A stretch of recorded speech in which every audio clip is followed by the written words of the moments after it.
Dan memang di sekolah ini kan tidak sekedar praktek zikir dan sebagainya, tapi juga praktek melepaskan itu ya. Iya, di sini ya selalu ada ya. Di sini ini saya lihat di sini kan nggak pernah berhenti tuh praktek melepas itu, selalu ada aja. Karena sekaligus informasi kepada seluruh pemirsa bahwa di tarekat ini tuh aktif melakukan pembangunan ya, pembangunan zikir di seluruh Nusantara. Bahkan target dari Yang Mulia Tuan Guru adalah di setiap kabupaten kota itu harus ada tempat majelis zikir, tempat zikir dan suluk gitu. Nah, tentu di situ kan membutuhkan yaitu tadi praktek melepaskan itu kan tadi, karena jadi sesuatu yang saling tersambung gitu ya. Membangun tempat berzikir, tetapi di satu sisi itu juga menjadi praktek ya, dari jemaahnya untuk melepaskan tadi, begitu ya. Iya, makanya itulah gambaran perang melawan hawa nafsu itu nanti prakteknya wujudnya ada di situ, bukan hanya terus kita berdiam diri semedi hawa nafsu kita terkendali belum. Harus ada buktinya dulu. Karena begini nih, ini contoh logis saja. Umpamanya ini saya punya uang 1 juta. Kecintaan saya itu kan bagian dari hawa nafsu kan. Nah, saya cinta duniawi ini.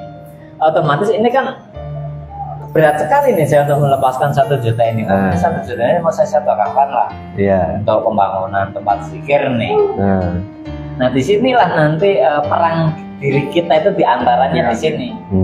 Berani melepaskan atau tidak nih. Ini perangnya di sini. Jadi kita nggak usah berpikir masalah tentang ikhlasnya dulu. Nanti itu belum.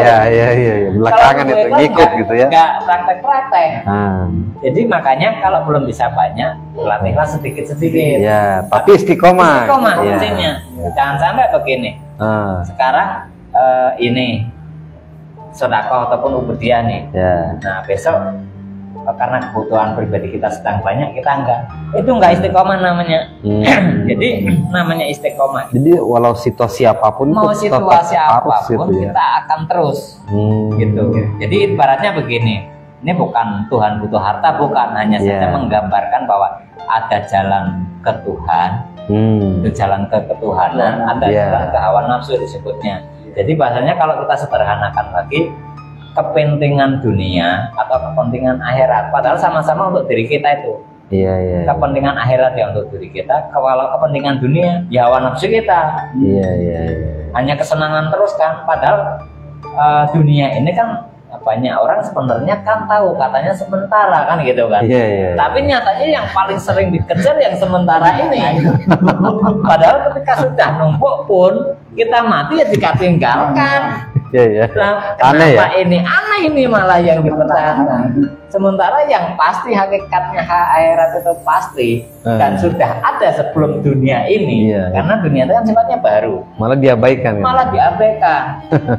Padahal tujuan pastinya itu ya akhirat kan gitu kan. Nah, makanya gambaran menuju akhirat itu sebenarnya untuk siapa? Ya untuk dirimu sendiri kan, poinnya begitu. Untuk diri kita sendiri masing-masing poinnya.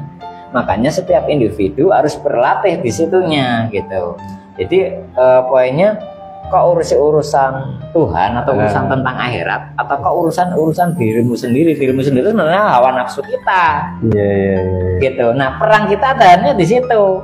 Memberatkan urusan dunianya atau memberatkan urusan akhiratnya. Semakin kita kemelekatannya semakin kecil, otomatis lebih berat ke arah akhirat. Gitu. Jadi itulah nanti hidup kita tidak akan sia-sia. Kita bekerja umpamanya ya bisa mendapatkan umpamanya hasil nih. Nah, dari hasil itulah nanti kita bisa berubudiyah atau bersedekah. Itu akan membersihkan jiwa kita sebenarnya dari kemelekatan. Itulah yang dimaksud sebenarnya beraktivitas di dunia untuk akhirat ya. Iya, intinya di situ. Jadi pada dasarnya yang kita pikirkan dulu itu bukan dunianya, tapi akhiratnya dulu. Dunianya ngikut. Dunianya nanti yang ikut, jangan sampai kebalik. Dunianya kita pikirkan dulu, akhiratnya nanti. Yang enggak lah, nggak bisa gitu. Karena secara rumus duluan akhirat daripada dunia. Kan, ya kan kodim itu ya. Disebutnya kodim. Akhirat itu adalah awal dan akhir. Iya benar. Jadi yang sementara ini di tengah-tengah dia gitu. Nah ini yang memang sebenarnya ya kesadaran sebagian besar manusia kan itu ya, dia malah berfokus kepada yang sementara itu gitu. Iya. Dan ini nyata-nyata ini akhirat itu sudah ada, di depan juga akhirat sebenarnya, di tengah juga akhirat gitu ya. Tetapi dia lebih berfokus kepada yang sementara itu. Nah ini sebenarnya memang butuh sebuah proses ya, untuk masuk kepada kesadaran itu.